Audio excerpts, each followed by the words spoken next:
Now details about leave policy and leave planning. The contents are purpose of leave policy, types of leave, and about details of leave, encashment of leave, and procedure for applying leave. About the purpose of leave policy. Leave is given to the associate to provide for sickness, emergency, personal work, rest, and recreation. The leave rules have been formulated to enable employees to maintain a healthy work-life balance. The first purpose is leave is given to the associate to provide for sickness, emergency, and other type of personal affairs. Also, these leave rules are given for the employees so that they can maintain a healthy work-life balance. Coming to the types of leave, as you can see here, a number of types: sick leave, casual leave, earned leave, which is otherwise called a privilege leave, public leave or national leave, maternity leave, transfer leave, study, otherwise called sabbatical leave, optional leave, exigency leave, compassionate leave, and compulsory leave. We will see about the details of each type of leave. About the sick leave, the first leave, the maximum an employee can avail 6 to 12 days in a year. It has to be accompanied by a doctor's certificates. Unavailed sick leave carry forward to the next year. That means if an employee did not avail any sick leave for this year, it can be added up or it can be accumulated to the sick leave of next year. Maximum sick leave accumulation is up to 30 days. Maximum of 30 days can be accumulated. Inability to attend office because of any sickness should be notified to the respective authority on the same day through the phone. Then approved leave application should reach the HR department of the hospital or organization within 3 working days of rejoining. The second type of leave is casual leave. Also 6 to 12 days in a year. A minimum of half CL and a maximum of 3 days can be availed by an employee in a row, but it also varies depending on the type of institution. Another difference in casual leave compared to sick leave is casual leave cannot be accumulated. That means till 31st, the employee has to complete 12 days of casual leave. Otherwise, it will lapse. When the leave is taken, it has to be only with the prior sanction. Next type of leave is earned leave or privilege leave. Short form is EL. One EL for every working days is available. It is credited usually only to permanent staff.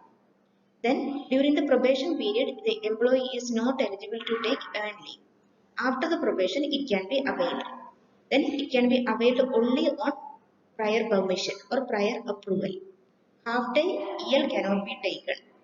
Then balanced EL after 31st of December of that year can be carried forward and accumulated to a maximum of 90 days. If there is extra earned leave after 90 days, that will be encashed. Then any absence or more than the number of EL will be treated as leave without pay unless given valid reasons. Public holidays or public leaves. A public holiday or national holiday or legal holiday is a holiday generally established by law and is usually a non-working day during the year. It is published by government every year. If working on that day, it can be available as a compensatory of later. Next type of leave is the maternity leave. A period of approved absence for female employee granted for the purpose of giving birth and taking care of an infant is called maternity leave. 6 months of paid maternity leave is allowed. Then a female employee can adjust this leave before or after the delivery of the child. Before availing this leave, a certificate from the gynecologist has to be submitted, mentioning the expected date of delivery. Intervening national, declared, festival or weekly off will be counted as part of the leave. If because of any complication, the leave has to be extended, it can be done but will fall under loss of pay. Next is the paternity leave. It is a period of absence from work granted for father after or shortly before the birth of the child. The maximum number of days that can avail is 15 days and it is with the full pay. Leave has to be taken within 1 month of the birth of the child. About the transfer leave, An employee who transfers to a new duty station from his or her current residence and who chooses to change the place of residence is eligible for transfer leave. So the employee has to be transferred to a new place and who also want to change the place of residence, then he can avail transfer leave. It is availed one at a stretch. Within 3 months of transfer, it has to be availed. It can neither be accumulated nor carried forward. Next is study leave, otherwise called a sabbatical leave.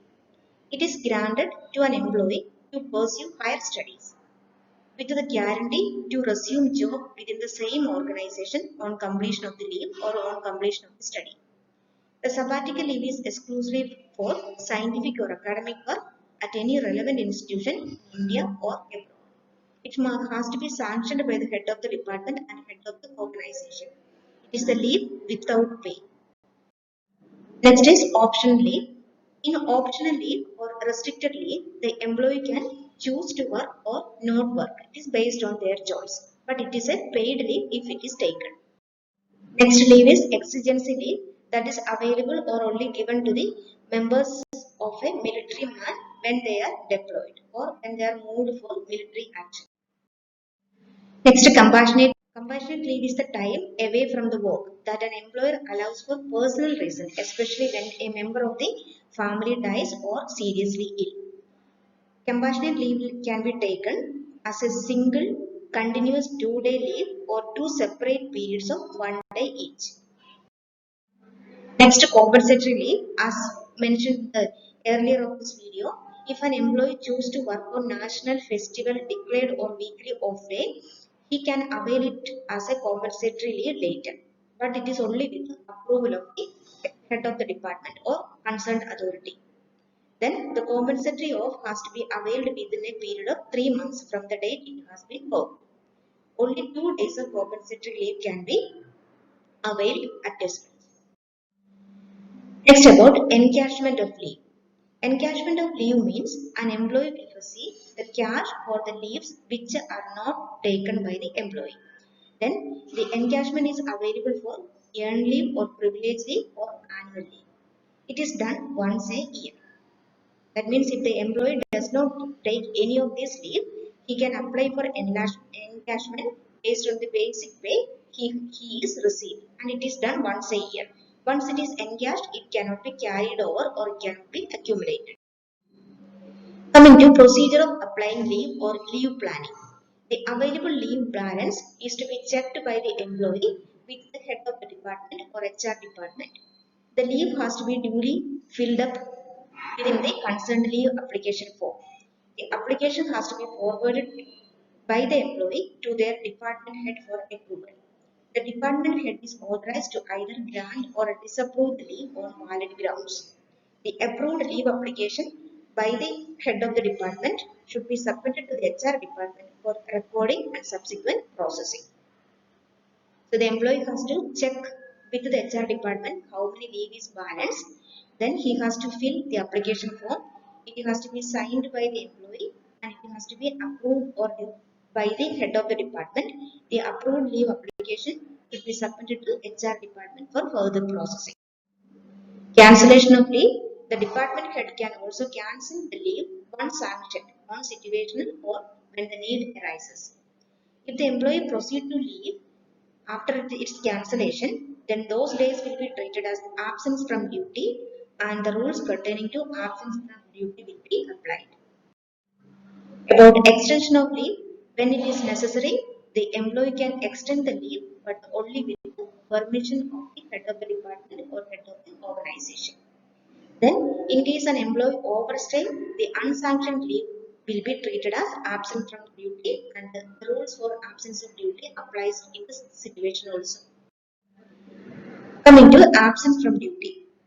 When an employee takes off from duty without prior leave approval or proper intimation under certain unavoidable circumstances, then these days will be treated as absent from duty. So any leave availed without any approval is called absent from duty. This is all about leave policy and its planning.